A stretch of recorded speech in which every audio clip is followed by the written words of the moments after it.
And we are live. Good morning, crypto warriors, and welcome back to the Gym into Crypto, episode 542. Today is Monday, February 10th, and I'm King, here to bridge the gap between community and crypto every day, Monday through Friday, though I know I missed everyone on Friday, back like I left something.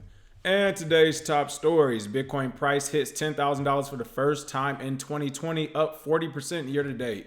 Coinbase says Bitcoin will become closer to digital gold in 93 days.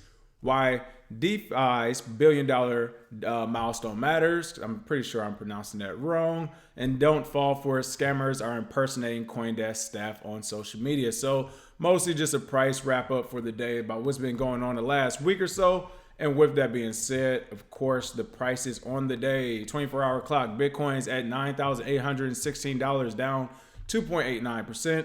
Ethereum's at $221, down 2.62%.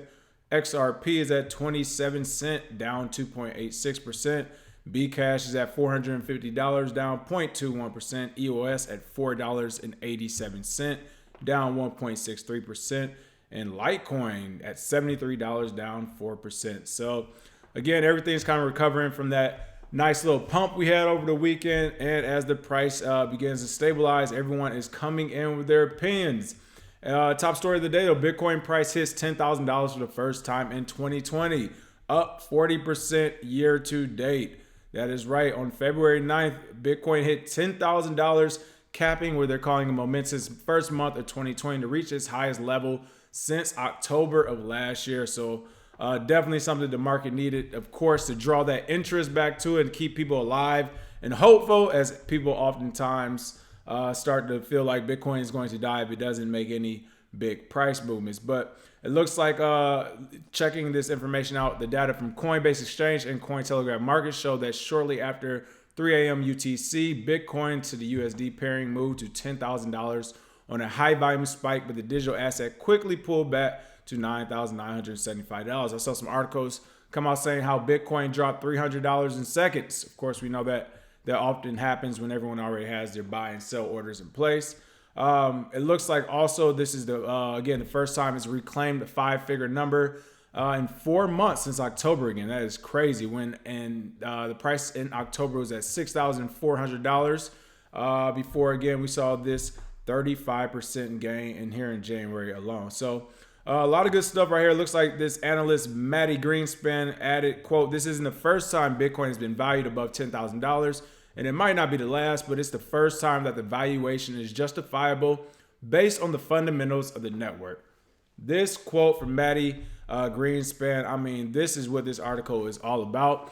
One thing we have to talk about when we talk about the trends and charting and price predictions is at the beginning of 2017, majority of the whole industry thought the price would reach an all-time high of $5,000.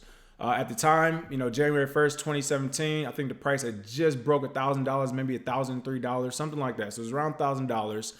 And the goal, literally the entire year, all the 26 or bottom half of 2016, and then beginning of 2017, most indicators like, hey, this thing looks like it can go to $5,000. Again, that would have been the all-time high.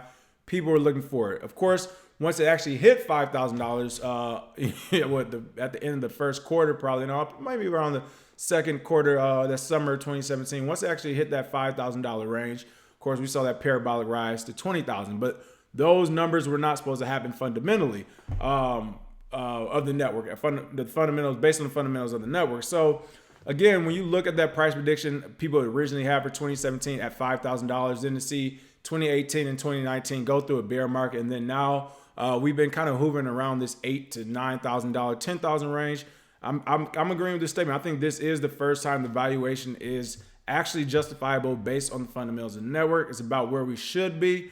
But of course, now the big deal is, as the halving approaches, will it stay at this $10,000 mark, or will it moon? Will we be seeing the moon here in the next few months? And I already saw an article come out today. People are saying, nope, it's going right back down to $6,000 in some minds out there. So of course, it remains to be seen. What's going on? Tessa Hall, Christopher Ladd, Clarence Dennison said about to be getting that Tesla semi, getting closer every week. Oh yeah, I can't wait to see that Tesla semi action. Mr. Window Washerman just read the book, spreading the news. I'll make sure Bitcoin Zay finds out. All right, Coinbase says Bitcoin will become closer to digital gold in 93 days. Again, another strong case for the argument that no, Bitcoin is getting stronger and stronger. With May's Bitcoin halving event drawing ever closer, Coinbase recently took to pushing the Bitcoin as digital gold narrative. In a tweet storm to promote an accompanying blog post published February 7th, it covered the key reasons why the halving and subsequent supply rate reduction will further cement that link.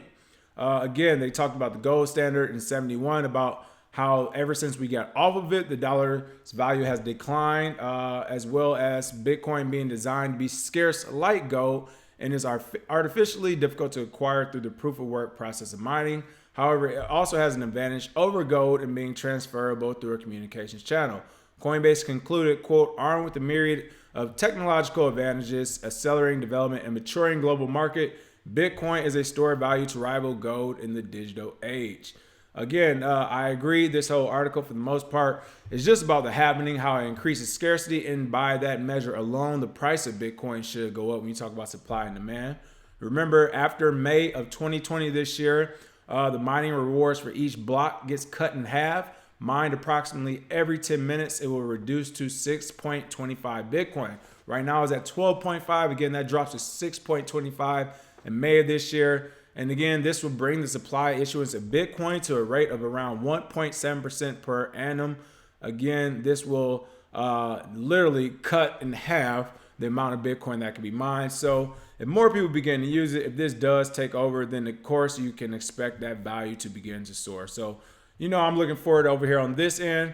Right now, still the most decentralized crypto out there in my point of view. So we'll continue to watch and see what happens. Web Surfer Guy said, called in sick today, but watching the Gentleman of Crypto suddenly has me feeling much better. There we go. Appreciate that, Web Surfer Guy. Donald Muhammad, thank you. Make sure you smash that like and share. All right. Why DeFi's $1 billion milestone matter. That is right. It was only December when the entire decentralized finance market was worth less than $700 million.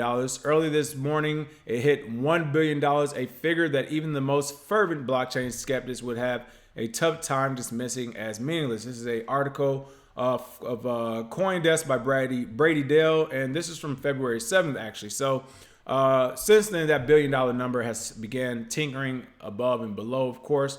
But this figure is the measure of all the crypto held in projects that lend, hedge, abstract, swap, or otherwise make structured bets using Ethereum smart contract powers, as totaled by it's a DeFi, I think it's DeFi Pulse, which first showed the collective market at $1 billion at 8 o'clock UTC Friday. Again, this is not about how much people are making in the market. It's about how much collateral is basically in the market, or locked in collateral from the various products and protocols. So again, this is one of those things that is a bullish indicator for Bitcoin. If the total amount of the decentralized finance market was worth less than $700 million in December, and again, within another month and a half from that time, we put up another $400 million almost. That is a big jump, and we're seeing that jump being reflected in the price of Bitcoin as well. So this is a market we definitely want to pay attention to, because if the decentralized finance market goes up to 1.5 billion, 2 billion, 3 billion plus, you can expect some of that money to leak over to the cryptocurrency side of things, to the actual value of that crypto. So it's something that's often overlooked, but it's definitely important. These are some of the things that analysts, at CBOE, CME, backed exchanges, when they're talking about what they're going to do with futures products or where they see the industry going, these are the things they're looking at: the entire market cap and the entire collateral that people actually have committed and locked in. So good to see that numbers on the rise. Again, I think that has a lot to do with the price of Bitcoin right now.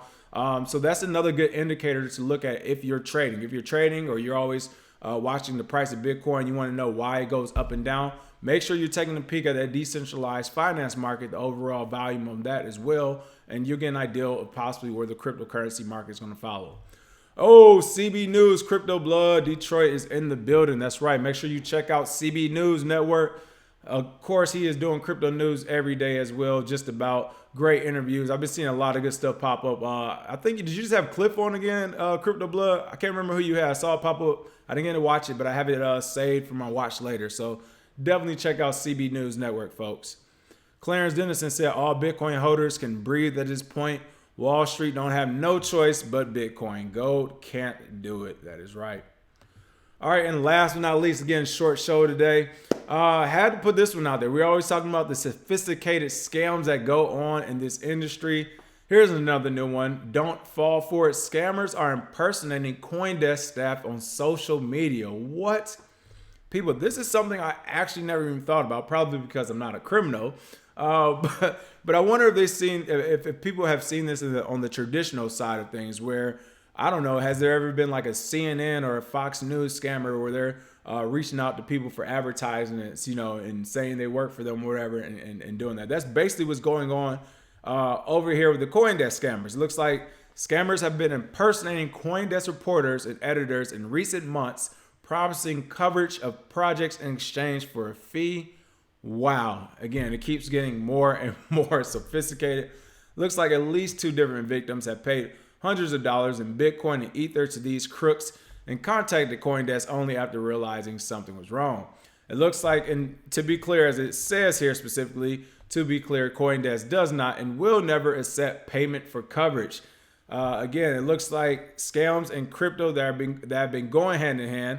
A lot of people have been receiving a Telegram message, which looks like this one posted where it says, "Hi, as a news editor, I can write an article for you about your project, which will be released as press on Coindesk.com and more cryptocurrency blogs to attract billions of visitors to your project so you can achieve your project aim within a short period of time." Well, just knowing what I know about scammers and they not having proper, I said they not having, as I'm about to mess with their grammar, and them not having proper grammar, if I kept seeing, what's the word here? They say, what was it, project? Let me read this. As news, I can write an article for you. But yeah, they said project like 3 or 4 times in a very short period of time. It says here with project 3 times in one sentence. Again, as I'm clowning their grammar, mine is going out of the window. But I think it's pretty hilarious. That would be my first little, red flag where I'm like, you're an editor, but your sentences aren't properly formatted. It would be something I definitely want to look at. But it looks like these scammers, of course, have been friendly when it comes to trying to scam people with this new sophisticated scheme because they are trying to be your friend. But again, if you look at this article, it's on CoinDesk. Actually has the invoice that was paid out. It has a funny picture of one of the CoinDesk editors there, I'm assuming.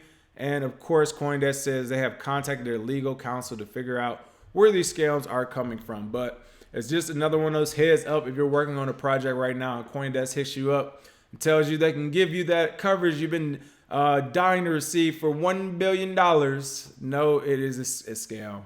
That is right. Donald Muhammad said the game is shady. Mr. Window Washerman said Bitcoin is the off-grid economy. That's right. Yes. Oh, CB News Network. You just actually interviewed Matty Greenspan. That is what's up. We're just talking about him. All right, we definitely got to check that out. Make sure you check that out on CB News Network with Crypto Blood. Other than that, like I said, it's a short show for today. Not a lot of news as everyone eyes the price.